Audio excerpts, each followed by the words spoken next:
Bonjour à tous et bienvenue pour ce deuxième retour sur la plénière, notre rendez-vous après chaque plénière où je vous parle des débats qui ont lieu au Parlement européen et où je décrypte pour vous les enjeux qui vous concernent. Aujourd'hui, on va aborder 3 sujets qui ont fait parler d'eux lors de la dernière session plénière.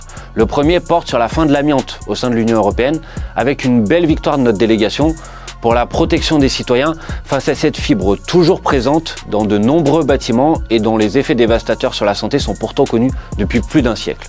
Le deuxième sujet que nous allons évoquer porte sur la stratégie alimentaire européenne qui s'intitule « De la ferme à l'assiette ». Et enfin, je vous parlerai des débats autour d'une décision récente du tribunal constitutionnel polonais qui a fait beaucoup de bruit dans la bulle européenne. Si certains évoquent déjà un potentiel Polexit, nous verrons que nous n'en sommes pas du tout là. Lors de la dernière session plénière, la délégation France Insoumise a obtenu une victoire majeure sur l'amiante.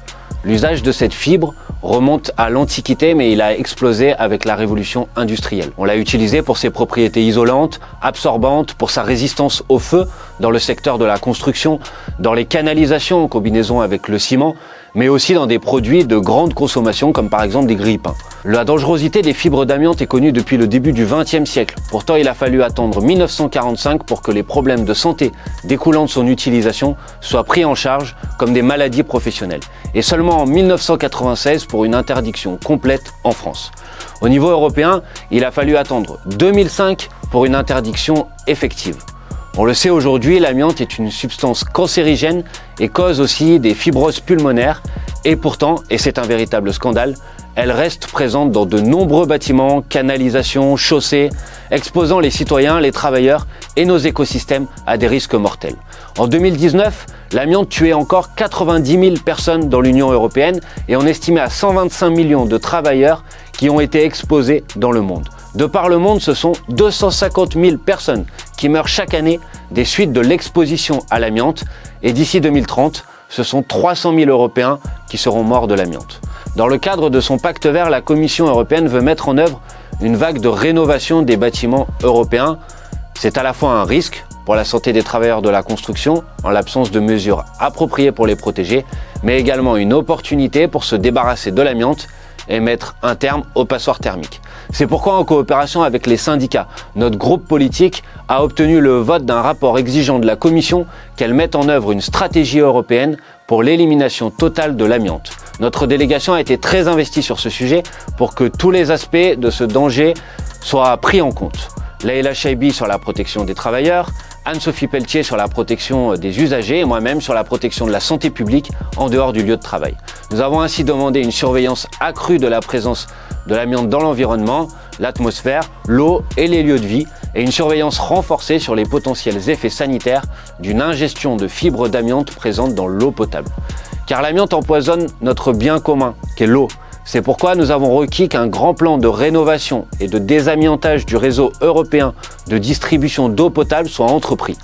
Reste à présent à la Commission à traduire ce rapport hautement ambitieux en une proposition législative. Et je vous le dis, avec la délégation France Insoumise, nous y serons particulièrement attentifs.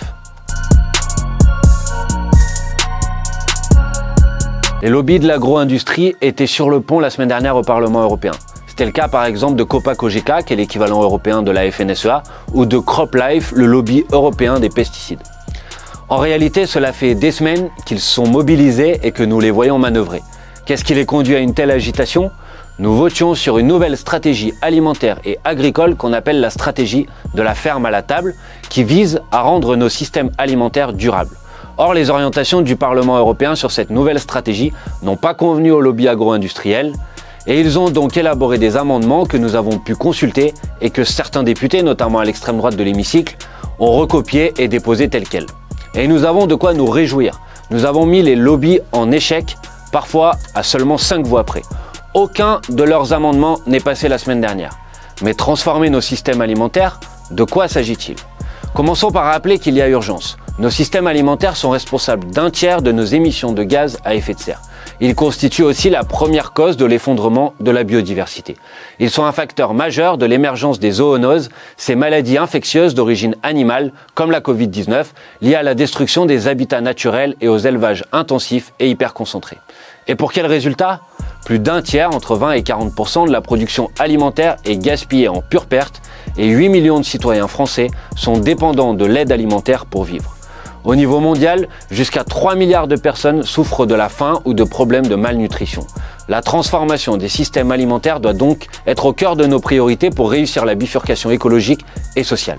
Mais il ne s'agit pas de faire une révolution numérique, robotique et génétique, comme le dit le ministre français de l'Agriculture de Normandie, parfaitement accordé sur ce point avec les lobbies agro-industriels. Il s'agit de ramener au contraire le système alimentaire dans les limites planétaires et d'adopter la règle verte, c'est-à-dire le fait de ne pas prendre à la nature plus qu'elle ne peut reconstituer. Il s'agit de lutter contre les souffrances subies par les animaux. Il s'agit de faire une révolution agroécologique, de refonder le commerce international autour du principe du protectionnisme écologique et solidaire et de végétaliser et de démocratiser notre alimentation pour que partout dans le monde, chacun puisse se nourrir sainement. C'est ce que nous avons défendu dans ces débats. Et même si bien sûr nous pensons qu'il aurait été nécessaire d'aller plus loin, nous avons beaucoup obtenu. D'abord, nous avons obtenu un cap clairement exprimé, ramener le système alimentaire dans les limites planétaires. Une victoire importante dans une Union européenne où la croissance est généralement un totem. Ensuite, nous avons obtenu des objectifs assez forts pour 2030, par exemple la réduction de 50% de pesticides. Un point qui a été particulièrement attaqué par les lobbies et sur lesquels nous les avons mis en échec. Des objectifs de réduction des émissions de gaz à effet de serre de l'agriculture et de réduction du gaspillage. Et même cet objectif de réduction du gaspillage, les lobbies industriels ont cherché à le faire retirer. Il y a aussi le principe de l'interdiction des importations de produits animaux qui ne respectent pas les normes européennes. La possibilité de favoriser la production locale dans les marchés publics, la possibilité de passer la TVA à 0% sur les produits sains comme les fruits et les légumes, ou encore un étiquetage nutritionnel obligatoire sur la face avant des emballages. Encore bien d'autres éléments positifs ont été obtenus sur les droits des paysans et des travailleurs agricoles, contre la pauvreté alimentaire, pour le bien-être animal, notamment l'interdiction des cages, ou pour lutter contre la surconsommation de viande, de produits ultra transformés, de sucre, de sel et de graisse. Alors il ne faut pas bien sûr se relâcher trop tôt. Ce sont des orientations politiques que nous avons adoptées. Il faut maintenant que cela se traduise en législation concrète.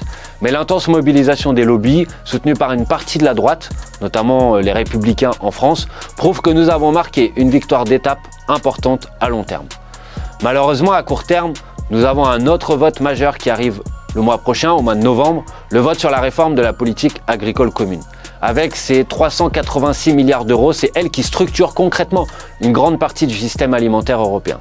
Et elle n'a pas été mise en cohérence avec les bonnes orientations de la stratégie de la ferme à la table que je viens d'évoquer. En effet, sur la réforme de la PAC, jusqu'ici les lobbies ont gagné sur presque toute la ligne. Et il importe de continuer à se mobiliser pour obtenir un vote contre ce texte, pour une refondation complète et radicale de la politique agricole commune. Nous vous en reparlerons lors d'un prochain numéro. Dernier point, vous en avez sans doute certainement déjà entendu parler, les décisions récentes du tribunal constitutionnel de Pologne qui ont provoqué un séisme au niveau européen. Depuis l'arrivée au pouvoir en Pologne du parti Droit et Justice, qu'on appelle le PiS, une entreprise de destruction de l'état de droit a été menée par les autorités polonaises, notamment concernant l'indépendance de son système judiciaire. Dans le même temps, le gouvernement polonais a foulé aux pieds les droits humains les plus fondamentaux. Le droit des femmes à disposer librement de leur corps n'y est plus qu'une fiction suite à l'interdiction de fait de l'avortement. Et le tiers du pays est parsemé aujourd'hui de zones dites libres de LGBTI. Toutes ces attaques contre les droits et les libertés fondamentales ne sont pas une nouveauté. Cela fait des années qu'elles sont commises au vu et au su de tout le reste de l'Union européenne. Quelle réaction cela a-t-il engendré? Rien ou presque. Alors que s'est-il donc passé pour que la Commission réagisse enfin à la situation polonaise? Il y a 3 semaines, le tribunal constitutionnel polonais, l'équivalent de notre Conseil constitutionnel en France, a rendu un verdict dans lequel il a jugé que les institutions européennes agissaient au-delà des compétences que la Pologne leur avait reconnues en adhérant à l'Union européenne et d'une manière qui remettait en cause la suprématie de la constitution polonaise et la capacité de la Pologne à agir en tant qu'État souverain. Se sentant elle-même gravement remise en cause, la Commission européenne s'est fondue d'un communiqué affirmant que le droit de l'Union prime sur le droit national, y compris les dispositions constitutionnelles. Le communiqué de la Commission a suscité une vague de réactions prenant fait et cause pour le gouvernement polonais de la part des 50 nuances d'extrême droite et de droite extrême. Marine Le Pen, Éric Zemmour ou encore Valérie Pécresse, décidément prête à danser à n'importe quelle musique d'extrême droite. Arnaud Montebourg lui-même, qui manifestement cherche encore sa boussole politique. Et à l'exact inverse, le commissaire français Thierry Breton a affirmé que le choix est entre la toute obéissance aux droits de l'Union ou la sortie pure et simple. Alors nous, à la France Insoumise, qui sommes critiques sur les traités européens, que pensons-nous de cette situation ? Premièrement, contrairement à ce qu'on raconte, le tribunal polonais n'a pas remis en cause les traités. Il n'a jamais contesté le moins-disant social et fiscal. Il n'a jamais contesté la mise en concurrence généralisée des travailleurs et le régime du travail détaché. Il n'a jamais contesté les privatisations et l'austérité.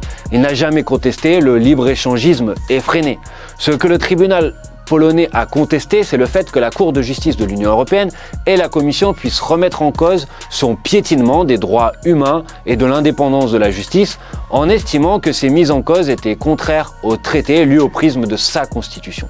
Concernant la Commission européenne, je lui conseille de relire d'ailleurs avec attention les traités dont elle est censée être la gardienne. Elle y apprendrait que l'Union respecte l'égalité des États membres devant les traités ainsi que leur identité nationale inhérente à leur structure fondamentale politique et constitutionnelle. C'est l'article 4 du traité sur l'Union européenne. Face à la provocation du tribunal polonais, un peu de retenue ne ferait pas de mal à la Commission en ce domaine si sensible des interactions entre le droit international, le droit européen et le droit constitutionnel. Nous assumons pleinement notre intention de désobéir aux traités européens, mais sur des bases qui sont des bases radicalement différentes de la mascarade polonaise. Nous respecterons les traités et le droit européen pour autant qu'ils garantissent le respect des droits humains inscrits dans la Constitution et dans les traités internationaux contractés par la France, ainsi que les conditions essentielles d'exercice de la souveraineté du peuple français, telles qu'on peut les trouver dans la Déclaration des droits de l'homme et du citoyen. Mais nous désobéirons donc à tout ce qui va dans le droit européen contre les droits internationalement reconnus des travailleurs, tels que par exemple le travail détaché. Nous désobéirons donc également à tout ce qui est contraire au principe que tout bien, toute entreprise dont l'exploitation acquiert les caractères d'un service public national ou d'un monopole de fait doit devenir la propriété de la collectivité. C'est dans notre Constitution et c'est ce qui nous permettra de constituer enfin les pôles publics dont nous avons tant besoin.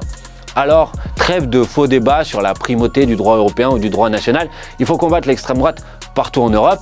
Il faut défendre les valeurs humanistes qui sont les nôtres et être solidaire des millions de Polonais qui se battent contre leur gouvernement réactionnaire, particulièrement des millions de Polonaises qui défendent leur droit fondamental à disposer librement de leur corps. Et tout le reste n'est que diversion. C'est tout pour aujourd'hui. La prochaine plénière aura lieu à la mi-novembre et nous nous retrouverons avant ça lors de la COP26 qui est à Glasgow, où je me rendrai avec Manon Aubry, Michel Larive, Daniel Obono. Mais je vous raconte tout ça très bientôt. Allez, bonne journée, bye bye.